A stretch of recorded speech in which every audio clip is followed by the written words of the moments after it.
Hello there, it's Carrie Rhodes here. Welcome back to my YouTube channel and another card making video with gel press. Today I'm going to be doing some paper piecing with a fun new die set and stamp and die set from Trinity Stamps. This is the Slimline Center Burst Die. It's a slimline die, even though it doesn't look like it. It's going to cut paper for one half of a slimline card, and you cut it again for the paper for the other half of the slimline panel. So I'm going to be using gel press prints to do my paper piecing with this die today.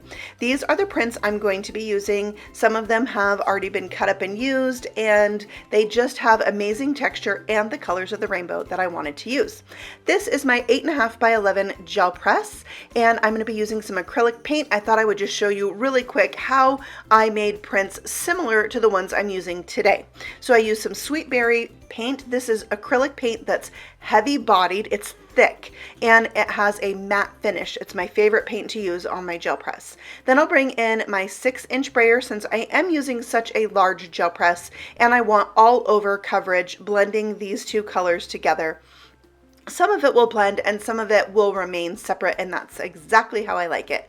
You'll see I also have a book page on the side that I ripped out of a book I got at the thrift store, and I'm cleaning my brayer off on that. Now, to create texture on my print, I'm using a piece of plastic canvas, also from the thrift store, and you can see there it pressed into the paint is going to give me some really cool texture into my print. I laid down a cheap piece of white cardstock to pick up that print, and here you can see my pink paper has texture, it has pattern, and it has variation in color. And that's exactly the kinds of prints I'm going to be using today with this slimline die. I've kept all the pieces together in this die instead of cut them apart, because I thought I would make like multiple backgrounds, but you can cut these apart and die cut just the piece you want from the color you want, which might be easier for you.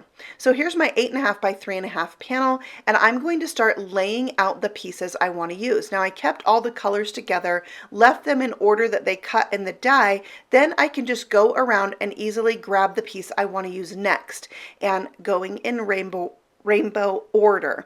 So there I am, just laying them out, and it's just easier to know which one goes next when they're laid out in order. And you can see here, when you put these together, they're going to fit snugly up against each other. There's no space between them, there's no border around them, and that makes it easy to do. You could also glue these down to a very inexpensive piece of white cardstock, and because it won't show, but it's going to give you that platform that you need and the stability. So I'm going to go ahead and glue these down just as I had laid them out, putting them right up against each other and right up against the edge of the paper. And there it is. Isn't it gorgeous? I don't know why, but this reminds me of the Dolly Parton song, Coat of Many Colors. Doesn't it? I love it. I love how it turned out. I love all the texture. So now I'm bringing in the so very loved stamp set and die set. First, I'm going to stamp out this image 2 times with black ink onto white paper. This is another one of those fabulous stamp sets created by Love Danny Studios for Trinity that has the image and the sentiment together. And now I am using the die set that goes with this, which is also just as fabulous. I just cut out this outline. Then I can take this more solid die and die cut around that, and I'm going to get a perfect black outline of this rainbow.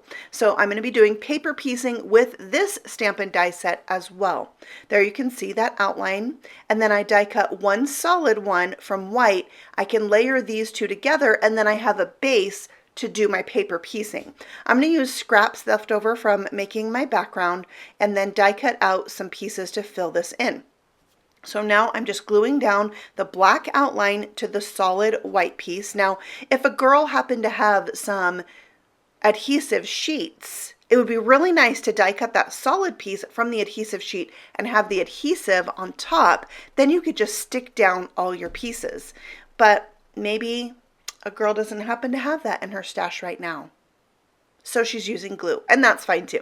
For the clouds, I actually die cut from some glitter paper, and I love that little pop of glitter on my project. I just love glitter and shimmer and all those things, so I had to include it. And then for the hearts, I'm using the same pink paper and paper piecing those in as well. And I just think the black outline with whatever you want to stick inside this, whether you're going to use gel press prints, patterned paper, textured paper, plain cardstock, ink blended backgrounds, it looks so cool. I love this die set. It's so much fun. And so I'll finish that off with the last cloud and the last hearts, and there it is. So very cute.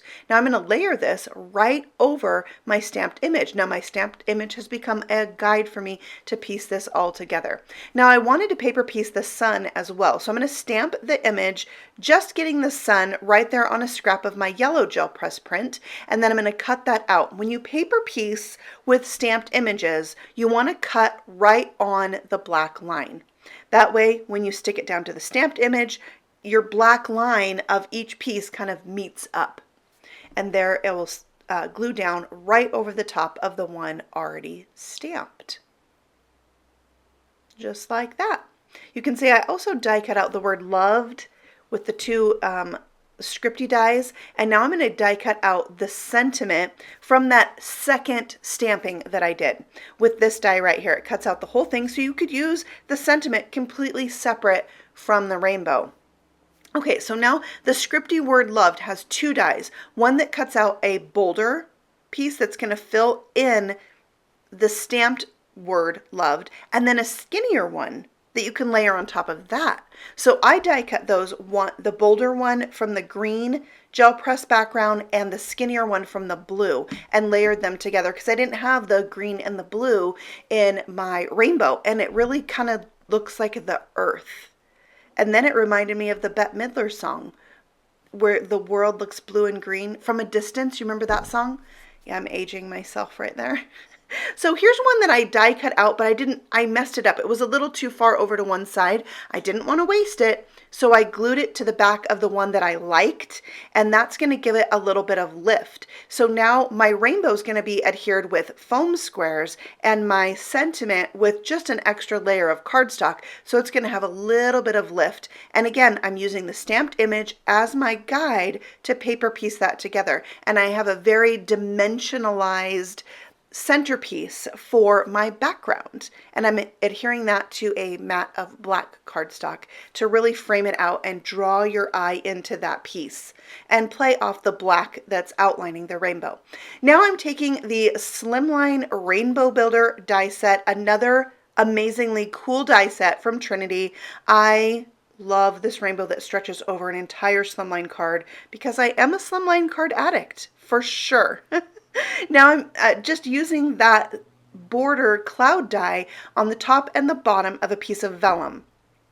That's going to create a border to go behind my focal point piece of my card and over that background, just to kind of tone it down a hair. So I'm putting glue behind where that focal point piece is, and then a little bit on the edges. You saw I smeared it out with my fingers so it didn't stand out too much, but it also adhered down on the edges. So I pop up that piece with foam squares so it's raised up and more dimension. I love dimension on my cards, so more dimension. Now I'm going to adhere that down to an 8.5 by 7 piece of cardstock that I scored at 3.5. Now you see there is a little bit of a white border. I went ahead and trimmed off the edges of my background a tiny bit so I could have that white border there. And that finishes off the card, except I always have to have some embellishment. So I have these pink hearts from Trinity that I'm gluing down, 3 in the upper left corner and 3 in the lower right corner. And I just place in with the other pink hearts on the rainbow. And I think it adds that element of another element of texture, because I've got the glitter, the gel press prints, the vellum. I love dimension and texture in my cards, and this one is jam-packed with all of those things. I love it, and it was a really good way to use up my ever-growing stash of gel press prints, because when you make gel press prints, it's really hard to make just one. In fact, when I showed you just the one at the beginning, I actually made a second one. It's hard to just make one. So there's a good way to use up your gel press prints, or do this technique with some like polka dot pattern paper. It'd be so cute. Thank you so much for stopping by. I hope you enjoyed today's video. If you did, let me know with a thumbs up, and I will see you all again very soon with the next stamping video. Happy stamping! Bye!